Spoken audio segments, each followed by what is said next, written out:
Welcome, everyone.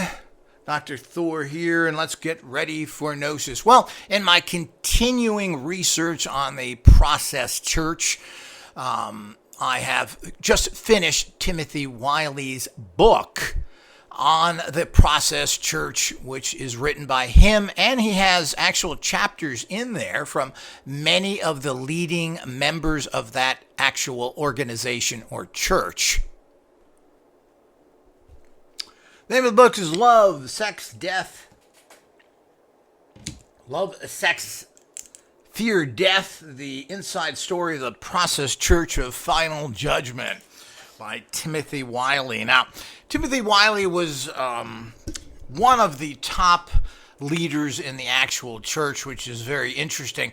There were several people that were top leaders, but they're the two that started it, Mary Ann, who we'll get into a little bit here as well. And of course, Robert Moore or Robert D. Grimston, who were the two main people, and they really called all the shots. So they were running the organizations.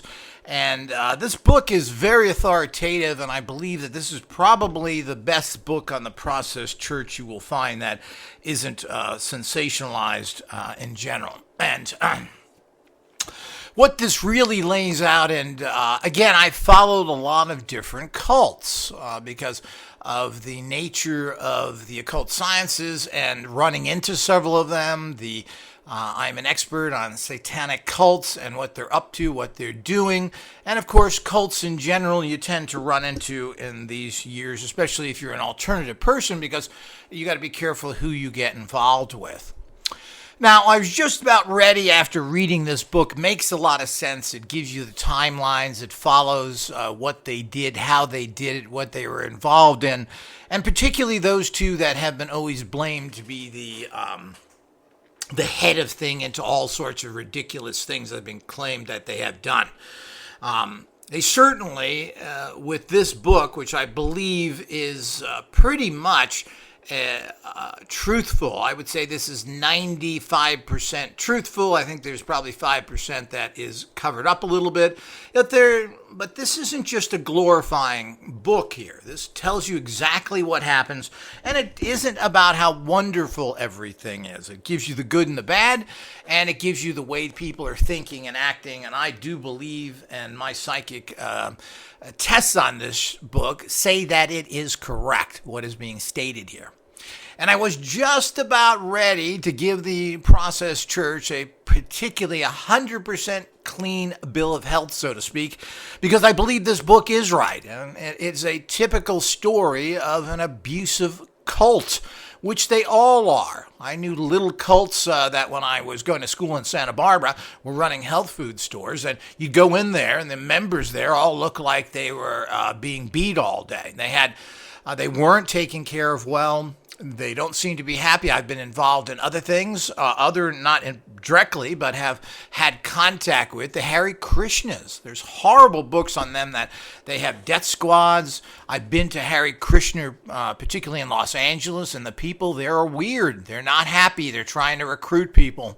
They try and get women to go there so they can have more, quote, sex slaves. I mean, the kind of things that the allegedly has been accused of, the Hare Krishnas in particular, are frightening. The amount of child abuse and everything else that's been alleged that they do. So all of these cults do it, and they sell flowers everywhere, and they're very aggressive because if these people don't come back with the money, they are in big trouble. And they all tend to work the same. You know, they're getting a group of people that have nothing, they have nowhere to go, and that's how they control them. And that's pretty much how all these kind of cults work. This cult in particular, the Process Church, and very few people were hardcore members. They were looking to get your money for you to buy courses, etc. But in terms of membership, they had quite a small number of people, and you had to give everything you own. People sold their cars, they sold everything they had, they gave all that money over to the actual organization. And what does that mean? You are totally, completely at their mercy. So people tend to stay that way. They pick up people on the street as well who have nothing. So they have a lot of control over you, and they manipulate you, and basically this story is the same that I've seen in so many other abusive type cults. And it's amazing how so many people want to blame them and tie them into murders and everything else, when certainly these other groups, as I said, the Hare Krishnas have been alleged to be murdering a lot of people and controlling a lot of people and kidnapping people, and terrible sexual and child abuse has been alleged to them, and there's books been written on this. Now, I don't know the full inside story there, but what about Jim Jones? Wasn't hundreds of people were killed by him? It's amazing how they take this organization and want to somehow demonize it, and it's because it's sexy, because they were directly stating Satan and Lucifer. Crackpots have said that they were involved in these things. You know, disreputable people like David Berkowitz and others who are pointing their finger at them because they were out there. They were a great scapegoat. So what I can see, what came up in a few little instances here, I'll go over it, but I do recommend people get this book if you're interested. It kind of lays out not only this organization, but this is so typical of cults, of how people have nothing. They somehow stay with the cults. The people at the top live in luxury. David Koresh, remember that guy? And of course, we talk about child abuse and we want to label this processed church as being terrible that way. Well, David Koresh had 30 or 40 children that the federal authorities murdered there. David Koresh took all the wives and screwed everybody down to very young girls, from what I understand, teenage girls, because he was the lamb. Now, what kind of screwed up craziness is this? We have Mormon groups out there that have multiple wives. That's illegal, and they live like they're in the 1800s, so they can have multiple. It's just a sex cult. But are they called sex cults? We have the horrible, horrible gossip that has been alleged that the Church of Scientology has done. And I've read story after story, and there certainly is a lot of people coming out condemning Scientology. So there's so many things alleged against them that it isn't even funny. I watched a few specials. People have died. They've lost everything they had. They had groups of people sleeping in car parks. So they would sleep in the car parks on the ground. I think they had sleeping bags because they were punishing them. And this is just one of many stories, not to mention the fact that they have lots of lawyers, they have people they follow, they take your trash, they harass you. These are all things that have been alleged that the Scientologists have done. But for some reason, the inadequate law enforcement wants to somehow demonize this church because they ran around with these kind of in-your-face outfits for a period of time. The black robes and everything else were discontinued because the processed church, as you've been told it works, was only probably like that for 5 or 6 years. Then they converted into other groups and finally into an animal welfare organization, which in itself is not necessarily that bizarre. If you're helping things, they were always heavily involved with dogs. They had, at one time, they had almost 30 German Shepherds in the organization they were taking care of. This was all part of what the church had to do on top of everything else. So it is quite a strange story. And to think that you're taking care of these things and then they're being actually sacrificing them, I think, is ridiculous. The fact that German Shepherd dogs were found sacrificed in Untermeyer Park in Yonkers is just a symbol of some sick, deviant criminals that are using this for particular reasons. And of course, we can guarantee that there's no law enforcement there doing anything to stop this. And nobody saw anything. You know, there's a lot of gossip in that Son of Sam case in Untermeyer Park that I wonder if any of it's been verified. Oh, I saw this. Yeah, I've heard that from a lot of people, and it's lies. That park also is surrounded by houses and everything else, and apparently nobody did anything about it. Isn't this so typical?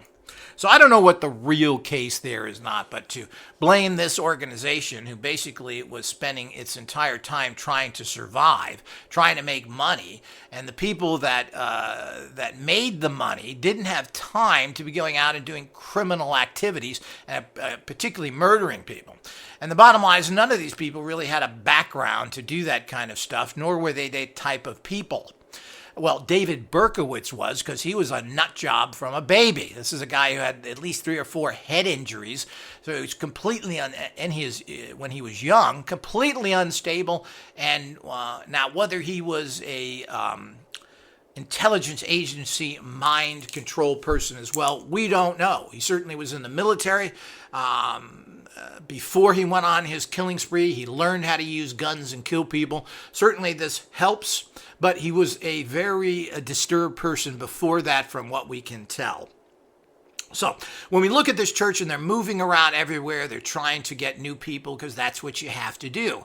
If you go to a particular town and you're on the streets and you open up a place, well, just a certain amount of people are going to come there. You can't force people. Now, the Mormon church found this out, and they have to go all over the place. Now they even go to the people they hate, like Africa, etc., to bring new people in, because nobody wants to join the Mormon church in the United States. They have maxed out. So the whole idea is you have to move around. And they like to say that, where all these killings and stuff, there was a processed church. Well, there may have been. There also was a Mormon church. There was a Masons, Freemason lodges in all these cities. There was Catholic churches. There was a whole bunch of things. So to think that they somehow had to do with something seems to me to be very far-fetched. But I have found a couple of things in this book that I find very disturbing that could lead to a potentially radical element within the processed church led by Marianne that could have been up to murderous activities maybe. But I have to think why. They seem to have generated a fair amount of money in one aspect and not another. They are always fighting for money, and Marianne was a very bad businesswoman. She was a nasty street girl, apparently ex-prostitute dominatrix who knew nothing about business. But she was able to manipulate a bunch of young guys and women who were horny all the time that she could somehow manipulate. She had that kind of control over people. It's been stated in this book that was kind of a goddess cult, that people were following Marianne and not necessarily the teachings. Now, the teachings were pretty much writings of de Grimford, make a lot of sense here. It's the fact of fighting the higher and lower self, and that we have to recognize this. We have to recognize that as human beings, we have a lot of real evil in us, and that we have to somehow come to peace with this. And that's all really the thinking was. The other things of using the terms of Lucifer and Satan, well, isn't that what's in the Bible? Isn't that saying who your adversary is? And ultimately, if you're going to constantly fight your adversaries instead of coming to some peace with that, it's not going to serve any purpose. Now, we've heard about this from the right and left brain constantly fighting each other. Well, this is the same reality. And the fact that Gnostics believe in that this is hell, which I personally believe as well. This is hell, and you're in it, and you have to escape it. And it's as simple as that. There's no other way to look at this physical world any other way. And of course, the Gnostics, particularly the Cathars and other ones, didn't believe in anything physical had value because it leaves you. And it's true. It doesn't matter how many toys you have or how physically fit you are. Someday you're going to die, and that's going to be, unfortunately, sooner than later. So putting any value on the physical is worthless. And this is not uncommon in belief systems around the world, that you don't believe in the physical. So you stay away from that. And of course, the Cathars were blamed as baby killers and all the stuff that they're blamed for, and particularly criticized for their sexual practices because they did everything possible not to have children because they didn't want to bring more people into the world. So I'm not sure there's anything strange about their philosophies. What their philosophies was when you start having a cross, and to a certain extent, if you look at it past the shock value, it makes sense. They have a cross with a serpent in it, meaning Christ and Satan, uniting the two together to come to a peace so everything can work better. So it's not necessarily wrong with any of that. Their kind of bizarre symbol that looks a little swastika-like, again, was done, I don't think it was done directly, and I think when they saw it, they said, gee, this catches your attention. The whole idea is they had to have shock value to bring people in. Is that surprising? Not really. So all of that makes sense. They traveled all over the place to all sorts of cities. They're also around the world. They had lots of different churches, particularly in Canada and Toronto. Well, where are the murders there? If they murdered wherever they went, well, they went to a lot of towns, and there were no murders there going on as it was in other places. So it seems like the Son of Sam and Berkowitz and so many other things have some devious intelligence agency programming behind them, if anything. They certainly had nothing to do with the process church, from what I can tell, almost fully. But I'll talk about that in a minute. There are some very disturbing things they did, which we're not sure how bad those things are. Number one, Timothy Wiley's mother was an employee of MI6. So right there we have a direct intelligence agency connection between one of the major persons there. And that's how he was able to get through college and get his architecture degree. Timothy Wiley has a degree in architecture. There is where he met Robert de Grimston. They were both studying together, and de Grimston and Marion got all their training from Scientology again, and ran their organizations almost identical to them from what I am aware of. They were just as nasty and rotten to people has been alleged with Scientology does as well. Keeping people in poverty, not paying for medical, not taking care of them, not giving them any money to even eat on. So this is the type of things, and how organizations stay together like that. But if you're in that kind of a survival mode, you certainly aren't out there murdering people, and the kind of people that are drawn to an organization like this wouldn't know how to use a gun, period. And certainly the Brits, where this originated from, have no knowledge of firearms whatsoever. I mean, you can just listen to the Brits even today talk about the fact of firearms, and they know nothing about them whatsoever. All they have over there is BB guns, which is not a firearm. Now, let's get into some of the other things. So the whole story is there, and there's no reason for me to go through it. They were in Mexico, they were in certain islands, and there were all sorts of places, and there was nothing going on there in terms of they've been accused by ignorant law enforcement of that wherever they went there were murders. Well, it's just not true. And there was a lot of strange things happening in these different places, and there is a slight chance that some renegade group of the Process Church that was hidden away from the rest of the group was involved in some strange stuff. And we'll talk about that in a minute. One of the disturbing things, of course, is we go back to the actual ridiculous care of children and their abuse of children. Now, what's written in this book is pretty shocking of what was going on there. And a sister, Beth, was taking care of the children for a period of time. She had a baby herself. They denied her medical care until the last moment. The children were taken care of extremely poorly. Being taken care of, they were washing out cloth or reusable diapers, and because they didn't have the money. So no money was given to these children that were summarily treated badly. None of the orgies or sexual unions they had, because it's not just orgies, which are strange. That didn't happen all that much, but there was never talk, as been stated in this book, of birth control, which I find very strange. Why they didn't even have more children. But the bottom line is there was no birth control. People then had sexual and even were married within the church, and they had children. One of them was this sister Beth, Caffrey. And she talks about the terrible conditions here, and it's quite a shocking little chapter here. That the children were separated, that they were kept in this particular area. But there are pictures in this book as well as them holding their children who looked relatively happy.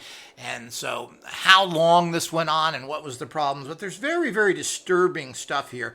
But nobody was treated properly in that. That's very typical of these cults. The cults don't spend any money on their people. And I don't know why anybody stays there, but they trap you. And the bottom line is that they didn't have medical care, they didn't have dental care, they had nothing.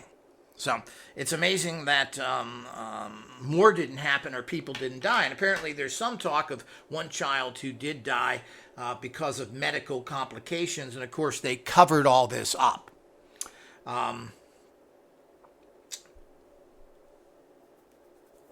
They also, this person states that they had 50 cents a day to buy lunch on while they were on the streets trying to. And they went out and got jobs because you can make more money at a job than begging on the street. And the minute the Marianne found out about this, the head of the order, she made everybody quit. But this would have been a much better way. But that means she would have less control over them. But it's pretty shocking, some of the details expressed here of how the children were taken care of. And this kind of attitude has to make you wonder, even though there's a conflicting attitude here. And there is even a process church child who is one of these children that is talked about in this book, who has written a book on it, on how he was taken care of. And he doesn't state it that radically, and he seems to be covering up as far as I'm concerned. But I did do a video on the children from this guy's point of view. I have not read his book yet, but I will. But he was not all that critical, and he did not say he suffered that much abuse. Apparently, to make his book a little more balanced, he said he was spanked very often and he was abused physically once in terms of being smacked around. Other allegations were not necessarily true, but this is very typical of these cults that don't take care of their children. The same exact types of things, even worse, has been claimed allegedly against other groups, and particularly the Hare Krishnas. Again, anytime you get a locked-in group like this and a secrecy and desperate people, you run into problems. This person stated she never met Marianne in all the years I was with the process, and she only met Robert once and wasn't very impressed by him. She did a bunch of important work, and this is in Chicago where they've been blamed for all this, but what's stated here is pretty shocking. She states that in New York, she was the sole care from 9 a.m. to midnight of 8 babies and children under the age of 5. After which I gave birth to my own son. When I was in New York City the second time, I found out that the older children have already been moved to a farm outside the city, and the younger ones, aged 4 and under, were being housed in a windowless basement room measuring 10 by 10. They weren't receiving regular medical care. Their shoes were too small and cramping their feet, and they were bathed in a dank boiler room in which a kind of shower hose was rigged up. The rules concerning parents and children seem arbitrarily harsh, sometimes just mean. I was punished for example, by being shunned for insisting on medical care for my son. He ended up in the hospital. And then again for coming to his aid after a traumatic event. So you can see the kind of things that are going on here. In Chicago, the children were cared for during the day by a woman who was had a heroin problem, and an ex-con who used to wash paper dicers for reuse. These were unconfirmed allegations. There were unconfirmed allegations of sexual abuse of the children. They were left alone at night in the first floor apartment. One child, Daniel, aged 8 or 9, leapt from the roof and fell on his back and was refused medical care. When I first got to the city, I was asked to go to the kitchen to prepare a meal. Heard little kids' voices from the room off the kitchen. The room turned out to be a pantry. When I opened the door, I found 2 approximately 18-month-old babies in nothing but dirty diapers in a 3x8 room with a couple of windows placed near the ceiling of the room. This was where they spent their whole days. When we were told money was tight and the food was retrieved, Sister Julia fed her premature twins tea instead of formula for at least a couple of weeks. Her mother had given her a charge card so she was able to buy formulas for the infants. The dogs were fed much better than we were. They were being given nice big chunks of red meat, while our dinner was whatever we found in the dumpster behind the supermarket in Toronto. And here we go again, we're jumping around. Different cities, Toronto. So this is the kind of hideous things that have been reported by this one particular woman. Now, I don't know if she's telling the truth or not. I tend to think it is. Now, this is when Marianne and de Grimston were living in the lap of luxury in big estates and everything else, eating what they wanted. Now, the people that were out begging money, and they did a lot of begging, trying to sell magazines, which didn't work too well, but they were out begging and trying to survive, were given absolutely nothing. They barely ate. Well, that certainly doesn't also assist, regardless of the horrific treatment of children here. This doesn't make for a well-organized group of murderers where they don't even have enough food to actually survive on. But here's the little thing which I'm going to go into. As I said, if you're a person who's interested in the Process Church, definitely get this. You can get this on Kindle. I don't know, $12, $13. And you can, there are pictures here. And what's nice is it goes into a lot of the people. We just heard from this woman. There's 5 or 6 other stories of people and what they went through. And so you're getting a bunch of stories. It's just not Timothy Wiley stating what he went through and so forth. So it's a whole bunch of people explaining why they were there, why they ultimately left, what was going on, etc. So it's very important information. Now, must remember that de Grimston left the organization, I should say was thrown out, when he had an affair with another woman that he kind of fell in love with over Marianne. Now, Marianne then resented this and threw him out of the church, and I won't get into details of it, but he was not involved in the later aspects of the church, and I'm not sure what the time frame of that was. There was a book written about them, which was about Charles Manson, I should say, and it had a chapter on them called The Family. And they wrote all these terrible things about the Process Church, where a lot of the legend comes from. And the Process Church sued them and won, and had that chapter deleted from the American edition. Apparently there was a problem getting it deleted from the British edition, and it would be interesting to get that edition and find out what was said about them. But, these are opinions of people. This is an in-your-face organization that stirred a lot of people, good and bad, and a lot of bad. And they were easy to point to. They were on the streets. They were everywhere. Oh, those guys in those black robes and those funny things they wore. And they never wore pentagrams that were negative. So they wore these robes and other things, and it scared people running around in robes. But they finally changed that, got into suits, got into other things, and changed their entire name and tried to go middle of the road, which they did. And this is pretty much after Robert de Grimston left with his new wife, his new girlfriend, and was thrown out of the organization with not much. He settled in, of all places, Staten Island, and was in the actual phone book, and still is until recently. Apparently, de Grimston, who's still alive at 86, now lives in Sarasota, Florida, and nobody seems to contact this guy, or hasn't. One person who was talking about this film stated that when he got de Grimston's name and found out that he was living in Staten Island, he just called him up and talked to him on the phone. I mean, that's how open de Grimston was. Now, Marianne is a whole other case of what's happening with her now. Timothy Wiley died in 2017. He's been dead for several years, but he wrote this book.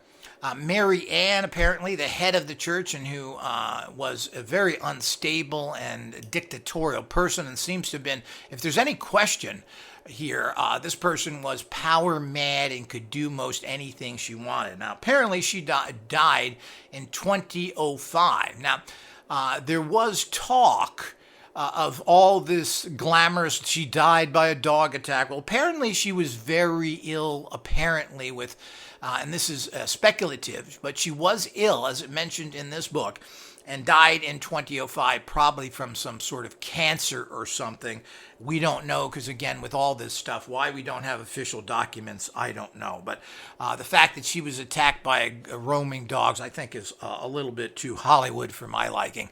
There is talk that she was sick before this, and it was kind of her inevitable ending here when she finally got sick. Now, the other leaders I just mentioned, de Grimston or Robert Moore, Moor, is still alive at 86, and I don't know if I'm assuming his new wife is alive as well, if they're still married. But here's the little kicker here. Now, first of all, as I've mentioned, Timothy Wiley does have intelligence, MI6 connections. Mother works for MI6. What does that mean? Well, I'm not sure what that means in the bigger picture either. In fact, there's a lot of people work for these organizations, but he was directly helped by them.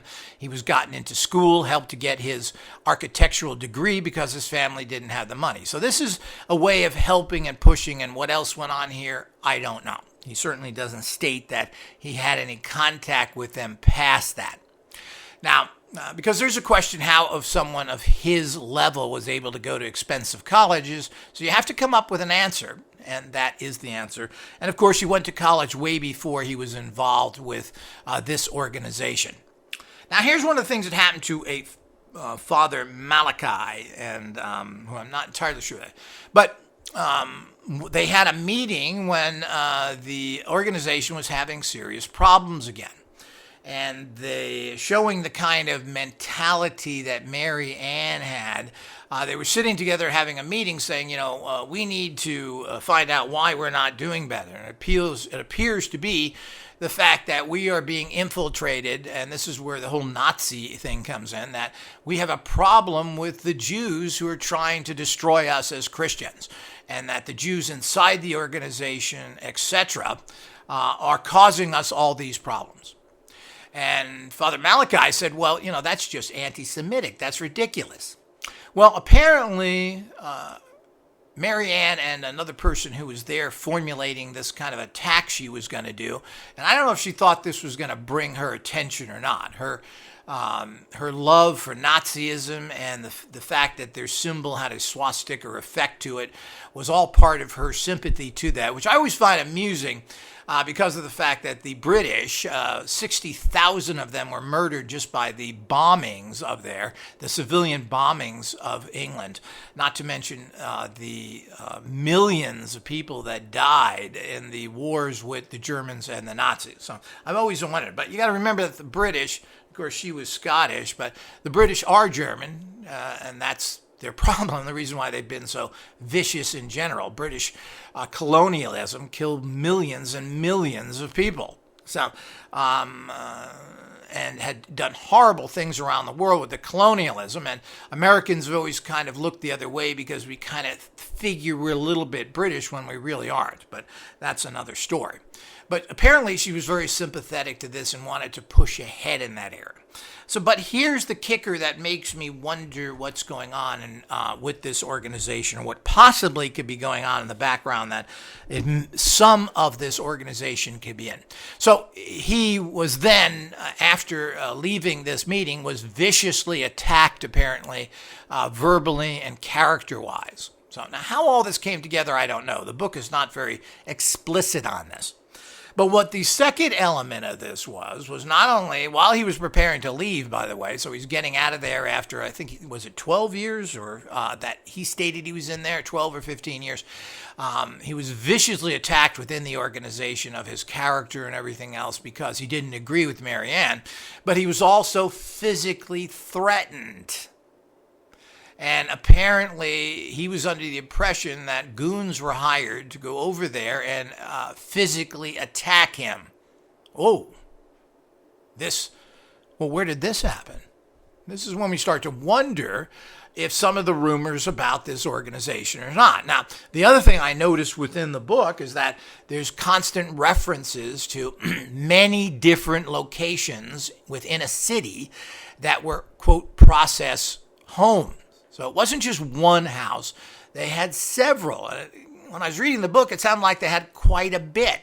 So people were taken to different homes. They came from different homes that were process homes. Well, this makes me wonder, meaning that there's many offshoots, particularly within New York City, of the process church where certain people were living. Now, who were they? And why she was ready to make a violent act against one of her own people and had people lined up to do it. Well, now this takes it in a completely different direction, which now makes me wonder about them. So, were there renegade, particularly in New York City, that were involved in certain, quote, terrorist or murderous activities? Well, there certainly could have been. And it wasn't, Timothy Wilde and the rest of the common people that made this, film now, Sympathy for the Devil, that's out there. It wasn't these people. These people were true seekers and basically spent most of their time trying to survive. But there apparently, particularly in New York City and even in other bigger towns, there were several houses of these process church members and whatever they used several different names. The process church was only used at the beginning. So they then moved away from that, got rid of their robes. They wore suits and ties and everything else. There's even pictures of that. But there apparently were other things. And she mentioned that, and he mentioned the fact that there were threats against him, which means that here they were threatening him with violence, a person who was in their church, and there were people that were going to do this. Now, I don't know if this was just an idle threat or not. It may have been just an idle threat to intimidate him. But the point is that he felt that he was physically in danger. They never did come after him. He left and was never bothered again. So they didn't track him down and harass him or anything else. But this brings up an issue that throughout the book, it mentions I was brought here, I was brought there, houses they were unaware of that they had. So could there have been a rogue member of this church or people that were particularly different, violent gang members, etc., that they brought in and paid or did whatever to that would do these types of things? Well, this makes a giant question. The fact that Marianne was basically a sociopath, psychotic person doesn't make things any better. While many psychopathic people love animals, other ones torture them. It appears that this organization loved and took care of animals, which it turned into. But it turned into that because that's how they raised most of their money through the years. They would go out begging, and they would beg for animal care. This is something that, again, is talked about briefly, but I don't think they were begging for their church. And they were trying to sell magazines, and apparently at some time they had a very successful, and they would run coffee shops. Basically, they had a business, and coffee shops are very profitable, especially when you're not paying labor fees. So they had coffee shops, they sold magazines, and this was part of it. And they did a lot of teaching, just like Scientology did. I'm sure they charged excellent prices for them. So they were teaching psychic powers, telepathy, telekinesis, and all these different other things. They had a whole bunch of courses just like Scientology had, just like they learned as Scientologists to do and raised a lot of money that way. But here again, the people working within these cults, and as I said, I've seen this all over the place, the people that are in these cults never get a penny. They're kept as virtual slaves and given room and board at the most, and usually the room and board is very primitive at that. The food isn't good, the housing isn't good, and there's always an element of sexuality. Jim Jones told his people to be very sexually open so that people would get along better. So he was telling people to have sex all you could and with as many people. So this is very common. So we shouldn't vilify one organization. So reading this book is just a carbon copy of every single cult that I've known about, how they treat the people, that they have nothing, and that they are basically slaves. And, to a certain extent, this is how people work. I remember taking in a couple of apprentices, which I gave everything to, including cars, so they could drive around and take care of company business. And they basically pooed on it. They were given the world and they had no respect for it. These people would have been much better if they would have been kept as a room and board slave and helped the organization. So, I understand both levels of that, but I also think there's a happy medium. But none of these cults tend to do that. They pick up desperate people that have no place to go and they use them to the highest level. And if you start including children and everything else and they don't have medical care and they're not taken care of properly, well, this is horrendous. And it also, if you're aware of it, like apparently Marianne was, and you refuse to give people proper medical care, even though in the end, apparently they did pay for the medical care. But if this is something that you're doing, and you're not providing proper food and everything else, this is a level of psychotic behavior that cannot be overlooked. And does that mean, if that psychotic behavior does to the innocent, is it too much to think of or extrapolate that they were involved with because of this psychotic Marianne? Now, it appears that de Grimston was kind of the philosophical guy and was pretty much wrapped around her finger.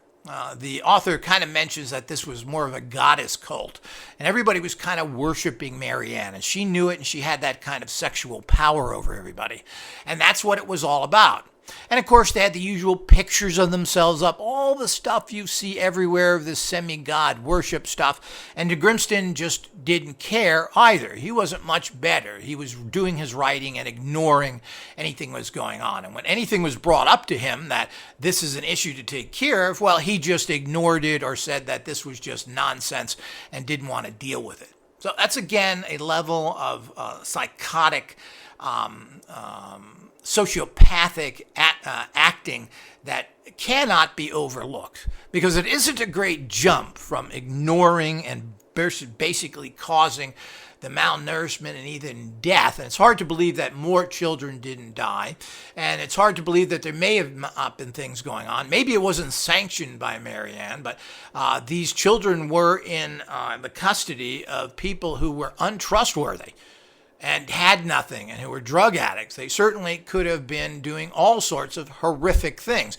But we have no feedback on that. We only have one guy who claims he went through it, and what he states is not very horrific. It was just a fact of not being with your parents and not having the best of everything. Well, that's a little bit different than some of the allegations made here in this book and what could potentially have been going on.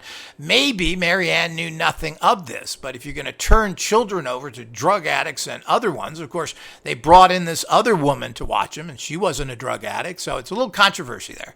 When she showed up, she was taking over from these people who were very bad. But obviously, she was put there because they knew that. So they were trying to correct that. Now, what happened past that, we don't know. And it's a big mishmash, and it's a very small chapter on that. And we just don't know. And we don't know if the person reporting that doesn't have an axe to grind as well. So what's the whole truth there? Well, the truth is that there was some horrific cheap treatment of children.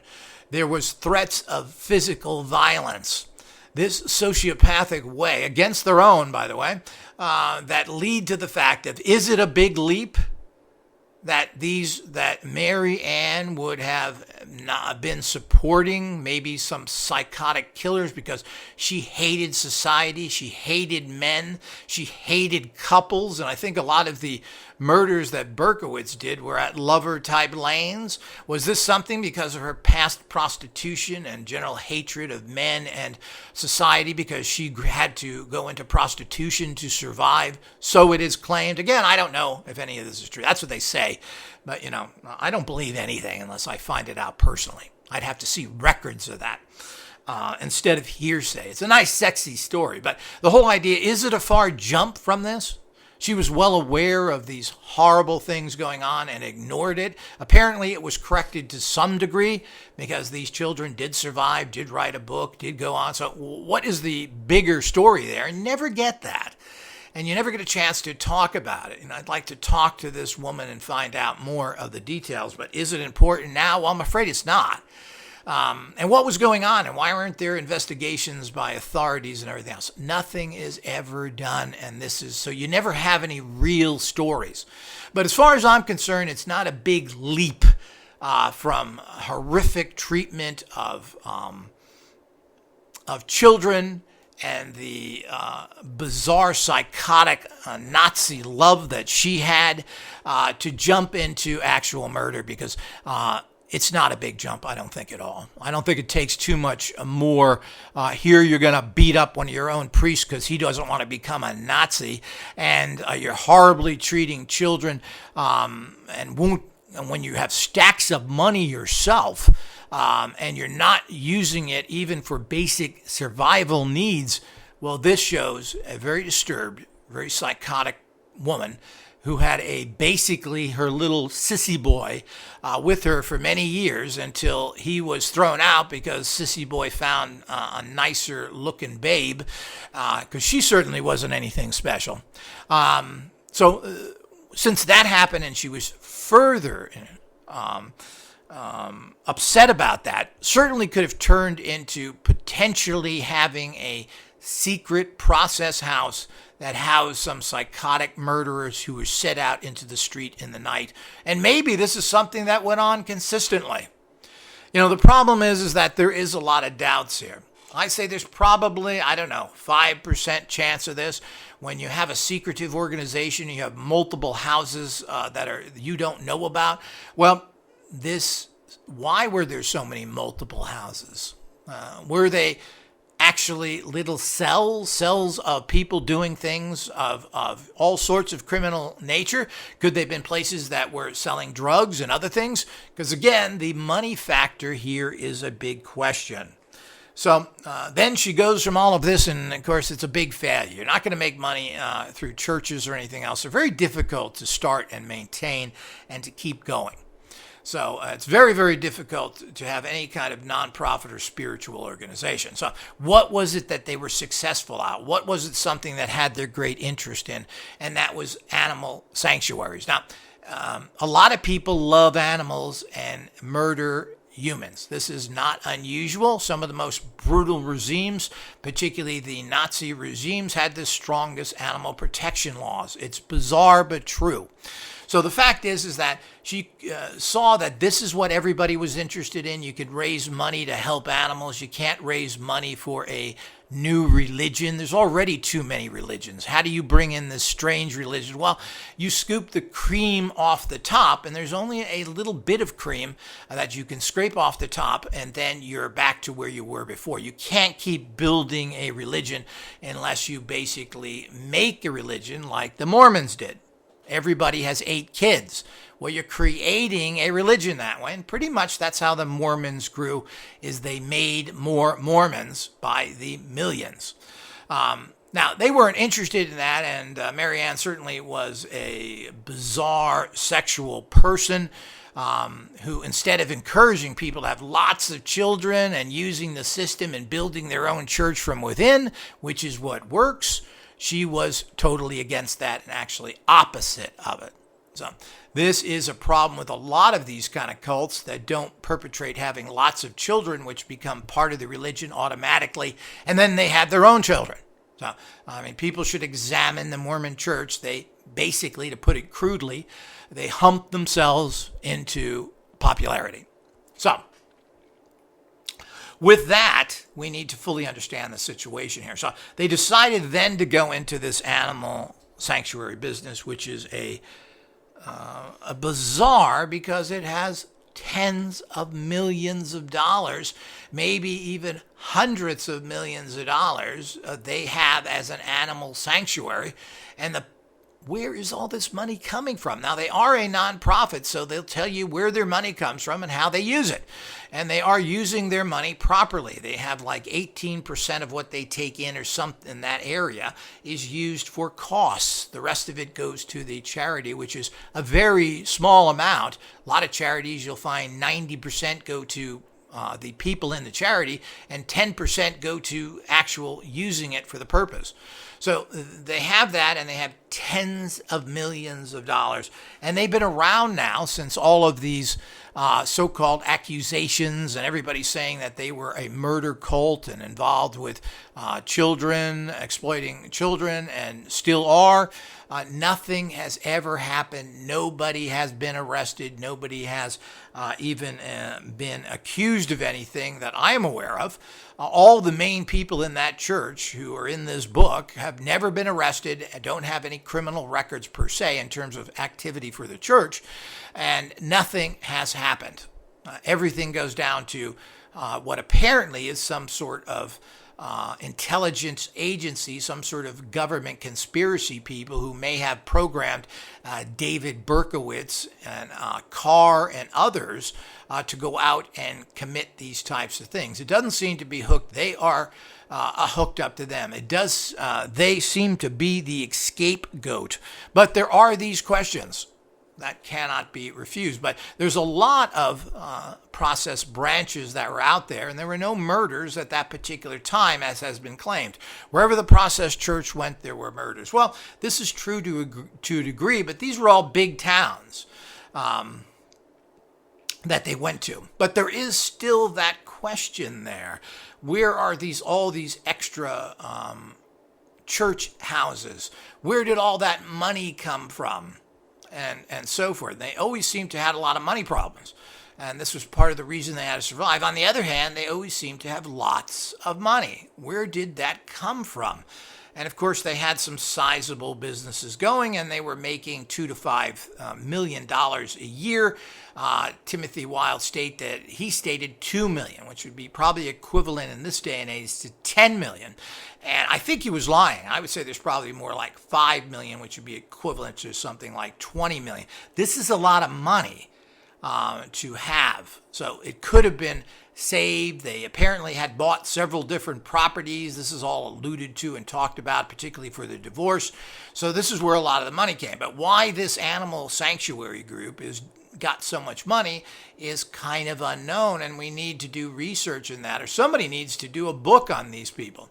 Not the church, but on this sanctuary group, its strange beginnings and its amazing success.